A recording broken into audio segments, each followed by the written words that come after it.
한 주간 동안 주의 은혜 모두 평안하셨습니까? 옆에 사람하고 인사합시다. 사랑합니다. 축복합니다. 제목이 있습니다. 제목 같이 읽겠습니다. 불의의 도움을 거절하라. 아멘. 오늘 우리는 에스라서 1장부터 6장까지 이야기들을 보려고 합니다. 에스라, 느헤미야, 에스더, 이제 볼 성경들이 거길 볼 텐데요. 이 세 개의 성경은 포로 후기 역사서입니다. 그러니까 바벨론 포로에서 돌아올 때 역사 얘기가 에스라, 느헤미야, 에스더 이야기예요. 오늘 그 중에서 에스라 전반부, 에스라가 10장으로 되어 있는데 6장까지가 한 달락이고 7장부터 뒷장까지가 한 달락이에요. 6장까지 누구 얘기냐면 1차 바벨론 포로 복귀 얘기예요. 스룹바벨이 그 백성을 이끌고 유다로 돌아와 예루살렘을 성전을 건축하는 과정의 이야기가 오늘 우리가 볼 얘기예요. 성전 건축하다가 방해를 당하고 그 와중에 어떻게 하나님이 일을 하셨는지, 그리고 성전이 어떻게 완성됐는지를 보는 얘기가 오늘 1장부터 6장까지 이야기인 거예요. 이야기를 보면서 주께서 우리에게 주시는 귀한 음성을 듣도록 하겠습니다. 자, 1장으로 같이 갑시다. 에스라서 1장 3절 같이 읽도록 하겠습니다. 이스라엘의 하나님은 참 신이시라. 너희 중에 그의 백성 된 자는 다 유다 예루살렘으로 올라가서 이스라엘의 하나님 여호와의 성전을 건축하라. 그는 예루살렘에 계신 하나님이시니라. 아멘. 지금 고레스란 사람이 바벨론을 점령하고 나서 바벨론의 포로로 끌려와 있었던 이스라엘 백성들을 돌려보내면서 너희들이 예루살렘에 가서 성전을 건축하라, 이렇게 명령하는 장면이에요. 이런 장면들을 보면 이것은 그냥 된 게 아니고 하나님의 역사가 놀랍게 역사했기 때문에 그래요. 고레스라는 사람이 지금 걸프만, 그러니까 사우디아라비아 있고 이라크 있고 이란 있고 이런 그 사이에 많은 걸프만 그러는데요. 그 걸프만의 오른쪽에 한쪽 구석에 조그맣게 있던 나라가 페르시아에 있어요. 그 페르시아에 고레스라는 왕이 일어나서 그 자신들에게 조공을 받던 메디아를 먹고, 그 메디아와 혼인관계로 동맹을 맺고 있던 지금 터키 땅 리디아를 먹고, 그리고 또 다른 동맹이었던 바벨론을 함락시키면서 그 바벨론에 있던 이스라엘 백성들을 고토로 돌려보내 성전을 지으라, 이렇게 명령하는 장면이에요. 이건 인간의 힘으로 된 것이 아니라 하나님의 강력한 역사로 된 거예요. 고레스가 대단한 힘이 있거나 고레스가 대단한 군사력이 있어서 된 것이 아니라, 그 이사야서를 보면 하나님께서 고레스의 앞길을 여시고 대적들의 허리를 풀고 그 빗장을 열고 감춰진 보물을 그에게 주어, 그리고 이스라엘 예루살렘 성전을 건축하라, 건축되게 하리라 라고 하셨어요. 그러니까 이를 통하여 하나님이 일을 하시려고 고레스를 이렇게 세워요. 그래서 고레스가 바벨론을 점령한 이후에 이제 그 백성들을 돌려보내 성전 건축하라고 하는데요. 이제 성전 건축하라고 했기 때문에 그 백성이 돌아오겠죠. 그 백성이 돌아오는 장면 좀 볼까요? 5절이에요. 5절, 1장 5절 같이 읽겠습니다. 이에 유다와 베냐민 족장들과 제사장들과 레위 사람들과 그 마음이 하나님께 감동을 받고 올라가서 예루살렘의 여호와의 성전을 건축하고자 하는 자는 다 일어나니. 고레스가 또 그랬었거든요. 하나님의 백성된 자는 다 일어나 가서 성전을 지으라고 그랬더니 이들이 다 일어나 왔대요. 사실은 다 아니에요. 당시 역사를 보면 그 바벨론에 200만 명 정도의 유대인이 살았었대요. 근데 그 중에 5만 명이 채 돌아오질 않아요. 그러니까 엄청나게 적은 숫자가 돌아오죠. 하나님의 백성된 자는 다 돌아가라 그랬는데 그 중에 5만 명 정도만 감동받고 돌아와서 이 성전 건축에 동참을 하는 거예요. 근데 돌아오는데 그 이유가 뭐냐면 감동을 받았다 그러잖아요. 여기 1절에도 보면요, 1장 1절에도 보면 중간에 보면 바사왕 고레스의 마음을 감동시키심에 그가 온 나라에 공포도 하고 조소도 내렸다. 고레스의 마음이 감동받았고 그 감동받아 유대인들을 돌려보내게 돼요. 또 5절에 보면 그 이스라엘 백성들은 감동받고 돌아와요. 감동받고 돌아와서 성전 기초 놓고서 멈추거든요. 15년 동안 성전이 멈춰져요. 그랬다가 학개와 스가랴 선지자의 말씀을 통하여 그들이 성전을 재개하는데, 그 성전 건축 재개할 때도 하나님께서 그 백성들의 마음을 감동시키심에 그들이 그 일을 진행했다 그래요. 그러니까 고레스의 마음이 감동되고, 그리고 돌아온 사람이 감동되고, 15년간 멈춰서 아무것도 할 수 없을 때 그때 학개와 스가랴의 말씀을 듣고 그들이 감동받고 성전을 다시 재건하여 그 후에 5년 만에 완성해요. 그러니까 기초 놓고 15년 중단되고 다시 재개해서 5년, 그러니까 총 20년 만에 성전이 완공되는데요. 그 중심에 뭐가 있냐면 감동이 있어요. 하나님의 감동이 그 모든 일을 시작하고 진행하고 재개하고 완성하는 거예요. 여러분, 우리가 이 땅을 살면서 하나님의 감동이 우리 가운데 충만하길 바랍니다. 하나님께서 우리 가운데 끊임없이 말씀하시고, 그래서 우리가 어떻게 이 땅을 살아야 되는지, 어떻게 성도로 살아가야 되는지, 어떻게 주께서 원하시는 일을 감당해야 될지를 주께서 날마다 아침마다 새벽마다 감동 주시고, 그 감동에 의하여 우리의 삶이 그 성령의 이끄심을 받기를 주의 이름으로 축복합니다. 성도로 살려고 노력하고 나름대로 이성으로 몸부림치지만 그 이성으로 되어지는 것이 얼마나 약합니까? 인간의 결단과 각오가 얼마나 무능한지 우리 잘 압니다. 하나님의 감동이 우리를 주장하고 그 감동 가운데 하나님 원하시는 거룩한 일을 감당할 때 완성하는 거예요. 하나님이 전 세계 역사를 그분이 움직이시는 거예요. 오래 있음을 감동하고 백성들을 감동하고 멈췄던 그 백성들의 마음을 감동시켜 이 일을 다 완성할 것이에요. 이렇게 되어지는데 그들이 돌아오는데 거기 유다, 베냐민, 레위인, 제사장 이들이 돌아왔다고 우리 조금 아까 읽었던 5절에 나오죠. 근데 여기 한 부류가 더 나와요. 느디딤 사람들이라고 2장 43절을 보면 느디딤 사람들이란 명단이 나와요. 그들이 돌아오게 되는데요. 왜 12지파가 다 안 돌아오냐면 사실은 북이스라엘이 722년에 주전 722년에 아수르에게 멸망을 당하고 아수르의 정착이 혼혈을 시키면서 다 끌고 가서 혼혈시키고 이방인들을 사마리아에다가 유입시켜서 혼혈시켜서 혈통 개념이 10지파는 사라져요. 그리고 남북 갈라질 때 남유다에 누가 들어오냐면 유다와 베냐민이 들어와서 유다를 만들어요. 그래서 유다가 바벨론의 포로로 끌려갈 때 유다라는 나라가 그때 지파는 유다 지파, 베냐민 지파 그리고 제사장이었던 레위인과 제사장들이 끌려가게 되는데 그들이 돌아오는 거예요. 근데 느디딤 사람들이라고 함께 돌아오는데 이 느디딤 사람이 누구냐면 참 이 사람들 대단해요. 이 사람들이 원래는 누구냐면 기브온 사람들이에요. 기브온 사람들은 여호수아가 이스라엘 백성을 이끌고 가나안 땅에 들어왔을 때 거짓으로 조약을 맺었던 사람들이에요. 먼 곳에서 온 것처럼 이렇게 꾸미고 우리가 계약을 하자. 우리가 나중에 우리를 살려주면 성전에서 물 깃고 나무하는 자 되겠다. 그래서 그들은 성전 노예가 되어져요. 기브온 사람들. 그 성전 노예 중에 한 사람 대단한 사람이 나와요. 다윗 때 나단이라는 사람이 등장해요. 그 나단 선지자가 이스라엘 역사를 굉장히 잘 움직이고 다윗 옆에서 하나님의 말씀을 전했던 사람이라 그 기브온 사람들에게 자부심이 나단이에요. 우리 동네에서 나단 나왔어 이거죠. 그래서 그 이후로 그 사람들은 자신들을 기브온 사람이라 이렇게 말 안 해요. 그건 수치스러운 이름이었는데 그 다음부터 자랑스러운 이름 나단을 앞에 세워서 느디님, 나단의 복수 형태가 되거든요. 그래서 나단의 후손들이다 라고 해서 그들은 여전히 성전에서 물 깃고 나무를 하지만 자신들을 자부심 가운데 느디딤 사람이다 이렇게 불렀어요. 근데 그들이 돌아올 때 그 이스라엘이 돌아올 때 그때 여러분 이들이 돌아오고 싶을까요? 노예예요, 노예. 이들은 이스라엘 사회 속에서 어찌됐거나 사회적 신분은 성전 노예예요. 성전 노예인데 돌아오고 싶지 않았겠죠. 근데 그들이 감동받고 베냐민, 유다, 제사장과 레위인 돌아올 때 함께 돌아와요. 2차 때 보면 더 놀라워요. 2차 에스라가 이끌고 올 때 돌아가자 그랬을 때 누가 한 명도 안 오냐면 레위인이 단 한 명도 안 나와요. 레위인은 자원하여 2차 때는 한 명도 안 나와요. 근데 그때도 느디딤 사람들은 자원하여 돌아와요. 그래서 레위인이 한 명도 안 오니까 에스라가 느디딤 사람들을 보내서 레위인들을 번면해서 가자 그래서 레위인이 2차 때 일부가 따라오게 되는데요. 하여간 1차 때 2차 때 느디딤 사람들은 정말 그 사모함으로 따라와요. 성전에서 물 깃고 나무할 건데 저는 이들이 제일 은혜스러워요.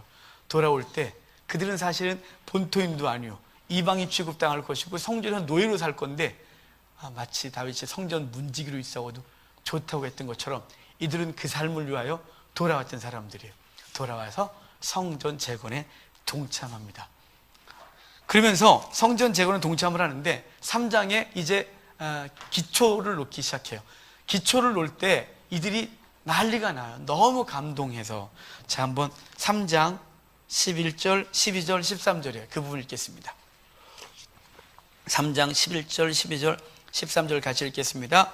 찬양으로 회답하며 여호와께 감사하여 이르되 주는 지극히 선하심으로 그의 인자하심이 이스라엘에게 영원하시도다 하니 모든 백성이 여호와의 성전 기초가 놓임을 보고 여호와를 찬송하며 큰 소리로 즐거이 부르며 제사장들과 레위 사람들과 나이 많은 족장들은 첫 성전을 보았으므로 이제 이 성전의 기초가 놓임을 보고 통곡하였으나 여러 사람은 기쁨으로 크게 함성을 지르니 백성이 크게 외치는 소리가 멀리 들리므로 즐거이 부르는 소리와 통곡하는 소리를 백성이 분간하지 못하였더라. 아멘. 성전 기초가 놓이는 걸 보고 두 부류가 생겨요. 바벨 포로 1세대, 그러니까 연세가 많으신 분들이죠. 솔로몬 성전의 화려함을 받던 사람들은 그 성전 건축할 때 왔는데 기초를 요만하게 놓으니 그게 너무 슬픈 거예요. 예전에 화려한 영광과 비교하여 너무 초라하여 울고, 그리고 젊은 세대는 그것이 크기와 상관없이 성전이 재건된다는 것 때문에 감격하여 환호를 질러요. 그래서 멀리서 들으면 이게 통곡하는 건지 이것이 환호를 지르는 건지 알 수가 없었더라 라는 기쁨의 노래가 이렇게 불려지는 거죠. 성전이 이렇게 감격 가운데 기초가 놓여져요. 여러분, 우리의 거룩한 성전이 놓여지는 그 즐거움이 우리 속에 있기를 바라요. 그러니까 성전 기초 놓는다니까 또 예배당 짓는 기쁨, 또 그렇게 하지 마십시오. 이 땅에 더 이상의 건물은 필요 없습니다. 이미 지어진 건물은 넘쳐나고 교회가 감당할 수 없을 정도로 건물은 많습니다. 그것이 아니라 우리의 거룩한 성전, 우리의 심령 성도의 공동체가 재건되어지고 새로워지는 것을 보면 흥분되는 견해가 있기를 바라요. 지금 성도의 공동체들이 무너지고 성도의 심령들이 세상 가운데 무너져서 성도인지 아닌지, 그것이 성전인지 아니면 세상에 가득한 세상의 집인지도 알 수 없는 그 많은 사람들 심령 속에서 주의 말씀이 자리를 잡고 그 말씀이 그곳에서 다시금 거룩하게 서는 모습을 보면서 우리가 함께 기뻐하고 즐거워하는 견해가 있기를 바랍니다. 비록 한국교회가 한참 부흥할 때 민족의 4분의 1이 성도다라고 할 때가 있었지만 지금은 10명 중에 1명이 교인이다 이렇게 말하는 어마어마하게 무너져 있는 한국교회 현실을 보지만 그 속에서 다시 재건되어지는 어떤 공동체들, 정말 눈물을 흘리며 나는 개척하겠습니다라고 하는 후배 사역자들 보면 제가 하지 말라고 막 말리거든요. 겁 막 줘요. 너 개척할 준비 됐니? 너 1년 버틸 수 있니? 너 한 달에 500원 있어야 되는데 1년이면 6천만 원 든다. 2년이면 1억 2천이야. 버틸 수 있어? 버틸 수 있니? 막 겁을 먹어요. 하지 마. 그런데 해요. 그럼 제가 축복기도 해줘요. 왜냐면 각오 안 하고 그냥 갔다가 널브러지고 하나님 계시니 안 계시니 낙담해서 감당 못하느니 애초부터 독하게 하려고 막 그렇게 하고 이와임 가려면 아주 각오를 다지고 가게 해요. 그렇게 기초가 세워지는 것을 보면 마음이 행복하고 그리고 격려하고 뭘 도울까 이런 생각이 되죠. 뿐만 아니라 각 사람의 심령마다 성도가 죄악을 끊고 하나님 앞에서 새롭게 살겠습니다, 하나님 앞에 거룩하게 살겠습니다 라고 하는 그 모습을 보면 행복해지는 것이에요. 여러분, 비록 우리 한국교회가 지금 화려하게 대단한 일을 감당하지 못하지만 우리의 주변에 우리 성도의 공동체들과 하나님 나라가 서는 걸 보면 함께 기뻐하고 그것을 위해서 기도해주는 저 여러분 되길 주여러분 축복합니다. 이렇게 기초가 놓여지는데, 기초가 놓여지면 사단이 가만히 있질 않아요. 거룩한 일을 시작하려고 하면 반드시 방해가 있어요. 4장 1절 좀 봅시다. 4장 1절 같이 읽겠습니다. 사로잡혔던 자들의 자손이 이스라엘 하나님 여호와의 성전을 건축한 다음을 유다와 베냐민의 대적이 듣고, 성전이 건축된 다음을 누가 듣냐면 대적이 들었다 이렇게 말해요. 대적이 들었다, 이러면 가만 안 있겠다 이런 것이겠죠. 여러분, 사단도 성도가 널브러져 있는 거는 건들지도 않아요. 어차피 널브러져서 아무 능력 없는 걸 건드려 봐야 괜히 건드려서 툭 건드려서 깨어나면 큰일 나니까 더 자 이래서 세상 거 더 주고 그냥 냅둬요. 그런데 깨어나서 하나님의 거룩한 일을 하려고 하면, 하나님 앞에 거룩하게 살고자 다짐하면 내가 죄악을 끊고 거룩하게 일어서리라, 내가 내게 주어진 일상의 삶들을 능력 있게 감당하리라 라고 일어나면, 성도의 삶을 감당하려고 하면 대적이 듣고 일어나 공격하게 되는 거예요. 여러분, 그러니까 항상 긴장하셔야 되는 거죠. 주의 뜻대로 살겠다라고 할 땐 반드시 대적이 가만히 있지 않는 거예요. 저희가 어릴 때 수련회를 갔다 오면 수련회나 기도원을 갔다 온 목사님이 꼭 그러셨어요. 3박 4일, 저희 어릴 때는 3박 4일이었거든요. 동계 하계 수련을 갔다 오면 막 목이 다 쉬고 가갖고 방언 비슷한 것도 막 하고 막 울기도 하고 막 그러고 와요. 그러면 목사님이 내려가는 날 이래요. 가면 시험거리가 있을 거니까 시험이 탁 올 거야. 그러니까 넘어지지 마. 막 그러거든요. 항상 그러셨어요. 은혜 받고 돌아가면 시험이 올 거라고. 은혜 받고 돌아오면 사단이 가만 안 놔둔다고. 저에게 항상 목사님이 그렇게 하셨을 때가 기억이 나요. 어릴 때. 그러니까 하나님 앞에 깨어서 무엇인가를 하겠다 작정을 하면 내가 거룩한 삶을 살겠다. 내 죄를 끊어내겠다. 내가 지금 이 내게 주어진 이 땅에서의 거룩한 삶, 내게 주어진 삶들을 바르게 살아가겠다고 작정을 하는 순간 대적이 듣고 이제 공격하기 시작할 거예요. 대적이 듣고 그 다음 거 볼까요? 어떤 일이 벌어지는지. 자, 2절이에요. 같이 읽겠습니다. 스룹바벨과 족장들에게 나와 이르되 우리도 너희와 함께 건축하게 하라. 우리도 너희같이 너희 하나님을 찾노라. 아수르 왕 에사라돈이 우리를 이루러 오게 한 날부터 우리가 하나님께 제사를 드리노라 하니. 여기 지금 대적들이 와서 그래요. 우리도 너희와 함께 성전을 건축하게 하라. 우리도 하나님을 섬겨노라. 옛날에 엘사라돈, 아수르 왕이었거든요. 엘사라돈이 우리를 이곳으로 보낼 때부터 우리도 하나님을 섬겼노라 이렇게 말하는 거예요. 엘사라돈은 사네립의 아들이거든요. 사네립은 히스기야 때 18만 5천 명을 갖고 보유했던 왕이에요. 그러다가 그가 18만 5천 명을 죽고 사네립은 헛소문 듣고 본국에 돌아가서 자기 니느록 신전에 가서 분향을 하다가 아들한테 죽어요. 그러고 나서 그 죽인 아들놈들은 흑해와 카스피해 쪽으로 도망가 버리고 다른 아들이 왕이 되는데 그가 엘사라돈이에요. 그 엘사라돈이 왕이 되고 나서 그리고 이것저것 점령하면서 점령국에서 사람들을 사마리아를 보내고 사마리아의 사람들은 또 점령지로 보내서 혼혈을 만들어요. 혼혈을 만들고 여호와도 섬기고 그들이 갖고 온 신들도 섬기면서 사마리아 사람들은 여호와만 섬기는 것이 아니라 여호와도 섬기는 종교가 돼요. 그러니까 여호와도 있지만 온갖 종교를 같이 섬기게 되는 일이 벌어지는 거죠. 그래서 그들이 유다 사람들이 와서 성전을 재건한다고 하니까 이렇게 말하는 거예요. 우리도 성전 재건에 동참할게 라고 하는 거예요. 우리도 하나님을 섬겨노라 하는 거죠. 여러분, 근데 이들의 제안을 그 다음에 보면 싫어 라고 해요. 우리 홀로 건축하리라 라고 3절에 말하거든요. 여러분, 왜 이렇게 팍팍할까요? 그냥 좀 받아줄 수 있는 거지.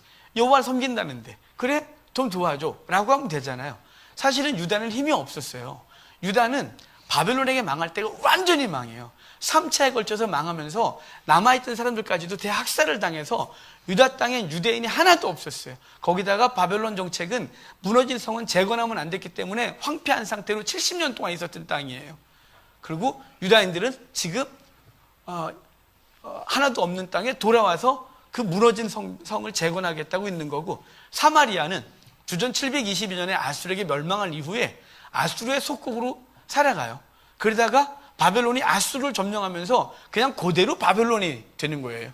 그러니까 이 사마리아는 뭐가 무너졌거나 어려움을 겪지 않고 그 722년에 망한 이후에 계속해서 사마리아는 도시를 유지하고 평안을 유지하고 살았었어요. 나라가 바뀔 뿐이었죠.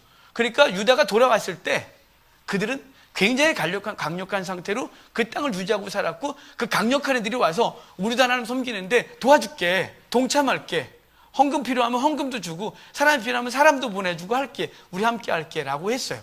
여러분, 할만하지 않을까요? 도와달라고 하면 일이 수월하지 않을까요? 그런데 지금 이스라엘은 NO, 우리 홀로 건축하리라 이렇게 말하는 거예요. 왜 이렇게 까칠하게 굴까요? 왜 이렇게 까칠하게 구냐면 그들이 돈을 지원하고 인력을 지원해서 예루살렘 성전이 재건되면 그들은 자신들의 종교적 영향을, 그 신앙적 영향을 예루살렘에서 끼치려고 할 거예요. 혼합 종교를 또 갖고 들어와서 또 예루살렘 성전을 오염시킬 거예요. 그래서 유다인들은 그 오염된 신앙이 들어오지 못하도록 아예 거절하는 거예요. 거절하는 것이에요. 그 유익들을 봐버리는 거예요. 아니, 거절하면 그들이 자기들을 공격할 걸 알면서도 기꺼이 거절하는 거예요. 그리고 불의의 제안을 거절하는 거예요. 불의의 도움을 거절하고 있는 거예요. 그래서 당하는 게 있죠. 당연히 어려움이에요. 그래서 우리도 이 땅을 주의 백성으로 사는데 성공하고 싶어하고 세상에서 잘 되기를 원해요. 그러면서 우리는 뭘 하냐면 불의가 우리에게 살짝살짝 던지는 소리에 귀를 기울이고 그것을 타협하고 싶어요. 그 불의를 받아들이면 우리가 뭔가 잘 될 것 같거든요. 그래서 그것으로 성장하고 성공하면 나중에 그것들을 내어버리고 하나님 잘 섬기면 되지라고 생각하지만 절대로 그럴 수가 없는 거예요. 하나를 양보하면 우리에게서도 하나를 양보받으려고 해요. 우리가 세상에 둘을 양보하면 세상은 우리에게서 둘을 양보받으려고 해요. 그리고 우리는 사단의 참소 가운데 있게 되고 하나님을 거룩하게 섬기는 주의 백성이 아니라 이두저두 아닌 하나님 도 섬기는 자가 될 거예요. 그래서 지금 이스라엘 백성들은 그 대적의 제안을 단호하게 거절하고 있는 거예요. 바라기는 세상이 여러분 가운데 제안하는 세속적 가치관과 그 죄의 유혹들에 대하여 단호해 주시기를 바랍니다. 두렵고 떨려도 그것이 내게 유익을 줄 것 같아도 당장 유익에 눈멀어서 손잡지 마시고 그 손을 거절하시고 협상 테이블에 앉지 마시고 협상 테이블을 뒤집어 엎어 하나님 앞에서 거룩한 영적인 군사로 서는 데에 조금도 주저함이 없기를 주의 이름으로 축복합니다. 이들이 거절했을 때 닥치는 건 당연히 어려움이죠. 자, 지금 그 부분 볼까요? 5절 봐요. 5절 같이 읽겠습니다. 바사왕 고레스의 시대부터 바사왕 다리오가 즉위할 때까지 갈리들에게 뇌물을 주어 그 계획을 막았으며, 자, 저기 24절 갈게요. 23절 24절 같이 읽겠습니다.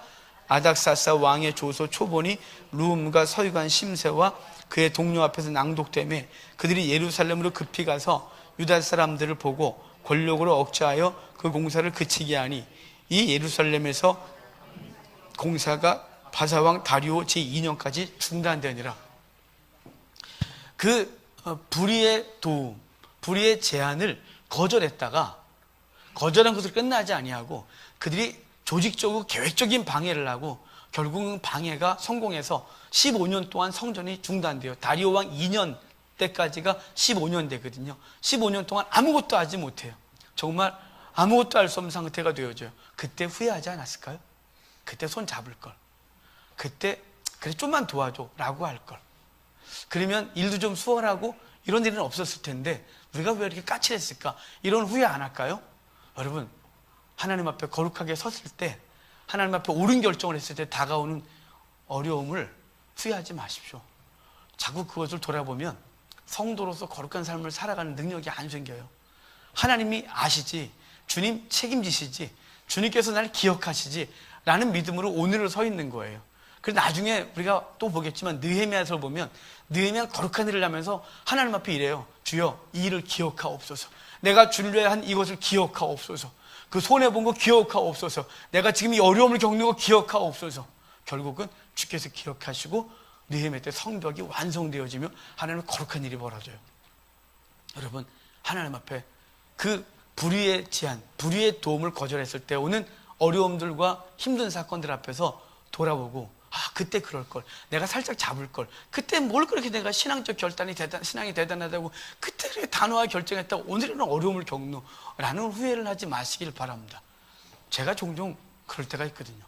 목사로 살면서 바르게 해보려고 애쓰다가 바르게 했는데 결과가 어려우면 왜 이래요 주님. 그리고 그것이 오래되면 그때 잠깐 타협해 볼 걸, 그때 그냥 받아줄 걸, 그때 그냥 괜찮다고 해줄 걸, 왜 그때 바른 말 해갖고 괜히 이런 어려움을 겪노? 라고 생각할 때가 있었다 이 말입니다. 하지만 돌아보면 하나님께서 거룩하게 섰는 것에 대하여 기뻐하셨고 그것을 통하여 하나님 일을 하시는 걸 보게 되는 거예요. 여러분, 불의의 제안이래요. 단호해 주시길 바랍니다. 그러면 뭐가 따라오냐? 어려움이 따라옵니다. 이렇게 말하면 얼마나 좋을까요? 불의의 제안을 거절하십시오. 주께서 100배를 갚아주실 것입니다.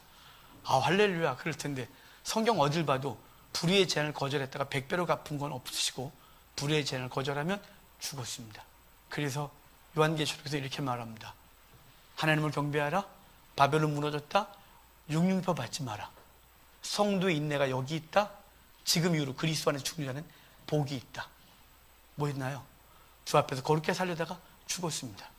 초대교회 사도들이 나가 복음 증거했다가 협박을 당했습니다. 그때 이렇게 말했습니다. 우리가 니네 말 듣는 게 옳은가, 하나님의 말씀 듣는 게 옳은가, 니네가 생각해봐. 그리고 나가서 다시 복음 증거했습니다. 시간이 지난 후에 다시 잡혀 들어갔고 이번엔 매질을 당했습니다. 매질을 당하고 나올 때 그들이 이랬습니다. 주의 이름 때문에 박해를 당한, 환난을 당하는 것에, 합당히 여김을 당하는 것에 기뻐했더라. 도리어 매맞는 걸 기뻐하는 초대교회 성도들이 있었다 이 말입니다. 성도 여러분, 두려워하지 마십시오. 거룩한 주의 백성을 살면서 세상의 제한과 세속적 가치관이 우리를 유혹할 때 그것에 대해서 단호해지시고 거절하십시오. 반드시 어려움이 따를 것입니다. 하지만 어려움이 따른 이후에 하나님이 기억하시고 때가 됐을 때 그를 통하여 하나님이 영광 받으실 것을 믿으시기를 바랍니다. 그러고 나서 15년 지난 이후에 정말 아무것도 알 수 없고 널브러져 있을 때 성전 재물 기물을 갖고 왔던 거 다 사라지고 이제는 아무것도 없다고 느낄 때 그때 학개와 스가랴가 5장에 보면 일어나서 그들에게 성전 재건을 촉구하는데 이 성전 재건 촉구할 때 말도 안 될 때예요. 이때는 하면 안 돼요. 왜냐하면 다리오 2년이거든요.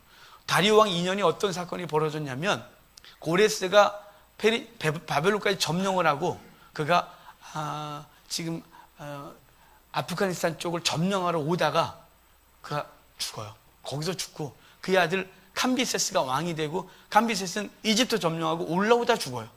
그의 동생 스메리디스는 왕궁에 있다가 반역으로 죽어요. 그래서 고레스의 집안이 순식간에 끝나요. 그러고 나니까 그 고레스의 집안이 끝나니까 페르시아 전역이 반란이 일어나요. 페르시아 터키 지역에서 반란이 일어나고 이집트가 반란이 일어나고 지금 이라크 땅에서 반란이 일어나고 여기저기서 막 반란이 일어나는 거예요. 그 반란이 한창일 때가 2년째예요. 그것도 가장 큰 반란, 이집트 반란, 바벨론 반란이 일어나서 그걸 수습하기도 버거울 때가 다리오 때인데 이땐 여기저기서 반란 이야기가 나오면 그냥 가서 다약살 일으킬 때예요. 근데 유다가 일을 학개와 스가랴가 성전 재건하라고 하니까 그때 백성들이 학개서를 보면 그래요. 시기가 아닌데요. 지금 잘못하면 반역이라는 소리 나오면 학살을 당하는데 지금 아니고 왜 지금이에요? 지금 아니에요 라고 할 때 학개와 스가랴가 일어났고 그것을 그 백성들이 감동을 받아 그 두려움 앞에서 성전을 재개해요. 그리고 아니나 다를까 또 공격이 시작돼요. 우리가 5장을 보면 5장에 이제 읽기가 너무 많네요.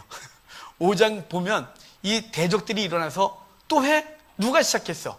라고 말하고 그 시작하는 걸 페르시아 다리우스 왕에게 편지를 보내요. 이들이 성을 재건하고 그러면 반역을 일으킬 겁니다. 조사해 보셔서 이 민족은 역사적으로 반역을 잘 일으키는 민족인데 이들이 성을 재건하면 다시 반역을 일으킬 거라고 고소를 해요. 그리고 조사해 봐달라고 했더니 이 글을 받아든 다리우스가 조사하라고 시키고 메디아의 수도였던 앙메다궁, 엑바타나스라고 하는 그 지역의 그 창고에서 그 성궁의 창고에서 서판 하나 발견해요. 고레스가 예루살렘 성전을 재건하라고 했던 명령이 있었던 조서를 발견하고 다리우스가 있네라고 해서 다 돌려보내. 그래서 돈도 돌려보내고 공문 써서 그 대적들을 다 대적의 나라들에게 편지를 써서 너희는 공격하지 말고 세금을 걷어 본국으로 보내지 말고 예루살렘으로 보내고 그리고 너희들이 적극적으로 성전을 지원하라고 말하고 만약에 방해하면 걸음터로 삼겠다고 공문을 보내서 성전이 5년 만에 아름답게 완공이 된 일이 벌어져요. 하나님의 역사가 이렇게 시작되는 거죠. 그 시작에는 감동이 있었고 진행에도 감동이 있었고 무너졌다 다시 일으킬 때도 감동이 있었고 결국은 하나님께서 모든 것을 이루시는 거예요. 그 하나님의 일을 할 때 하나님 앞에 거룩하게 살겠다고 다짐하고 하나님 앞에 내 무너진 성전을 재건하겠다고 우리 공동체의 성전을 재건하려고 하면 대적이 듣고 바르지 않은 것을 제안하고 그것에 대하여 거절하면 어려움이 오지만 그리고 잠시 고난을 겪지만 하나님께서 반드시 이를 이루시고 믿으시길 바라요. 이 다리우스는 사실은 고레스의 집안을 순식간에 죽게 한 이유는 고레스를 미워해서라기보다는 고레스의 집안이 계속되면 성전이 재건될 방법이 없었어요. 그래서 고레스와 캄비세스와 스메리스와 그의 자손들을 다 순식간에 끝나게 하고 말도 안 되게 죽어요. 이거를 지금 설명할 겨를이 없고요. 어이없이 다 죽어요. 그러고 나서 다리우스는 7방백 중에 7명의 그 귀족들 중에 하나였는데 그 쿠데타를 제압하고 그 반역을 제압하고 나라를 차지하고 나서 다리우스란 장군이 왕이 되는데요. 이 다리우스가 왕이 된 이유는 바로 총독으로 와 있던 스룹바벨, 다윗의 후손 이 스룹바벨과 다리우스는 원래 아주 친한 사이였어요. 절친이었어요. 그래서 한 사람은 절친이었지만 유대 왕족이었기 때문에 총독으로 와 있고 그 사람은 귀족이었으니 그 나라에 그대로 있다가 하나님께서 성전 재건해야 되는 이 시기, 이 상태는 아무것도 알 수 없으니 하나님이 페르시아의 왕을 바꾸고 그리고 그가 가만히 있었으면 이쪽에 저 변방에서 벌어지는 모를 텐데 그 대적들이 그걸 고발하는 바람에 왕이 알게 되고 그 고발 때문에 조사해봐. 그래서 근거를 찾아내고 그것 때문에 일이 이루어지는 거예요. 여러분 하나님 앞에 거룩하게 살려갈 때 대적이 일어나고 공격을 당해요. 하지만 그 공격은 잠시 우리에게 어려움 주는 것 같으나 그것 때문에 완성되는 거예요. 그것 때문에 우리의 신앙은 서는 거예요. 그것 때문에 하나님 앞에 우리의 성전은 아름답게 건축되는 거예요. 우리 찬송에 이런 거 있어요.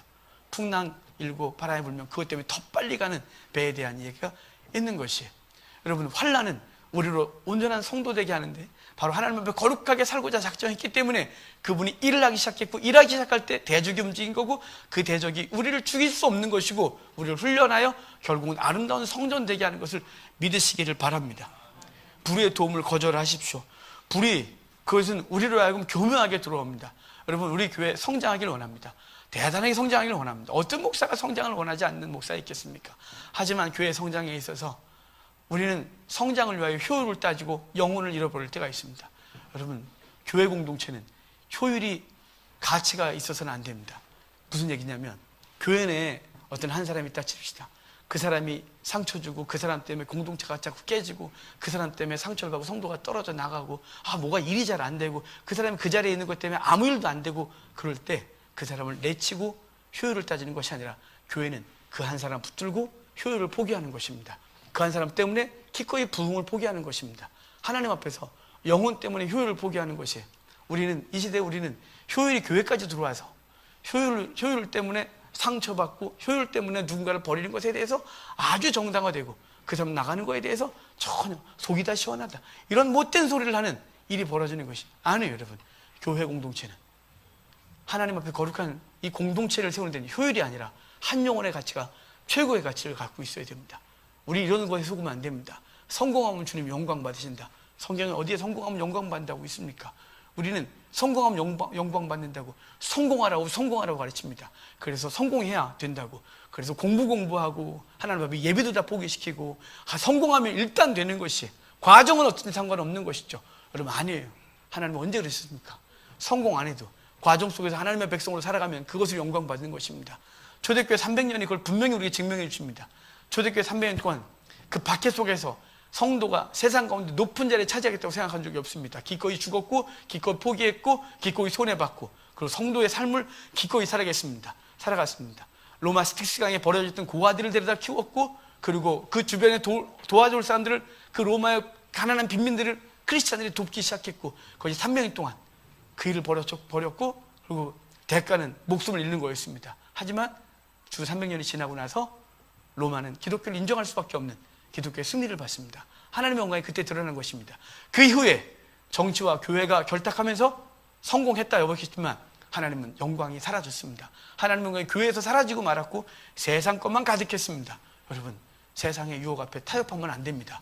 세상의 가치관 앞에 교회와 성도들이 한 발짝을 양보하면 안 됩니다. 그 한 발짝 양보한 만큼 우리는 세상 앞에 한 발짝을 내줘야 되고, 두 발짝 양보한 만큼 세상 가치관을 우리 속에 들어오게 해야 되고, 그것은 승리하는 것 같고 부흥하는 것 같고 놀라운 일을 벌이는 것 같지만 결국은 하나님도 섬기는 이상한 교회 공동체가 될 줄 믿으시고, 우리 하나님 앞에서 단호해지길 바랍니다.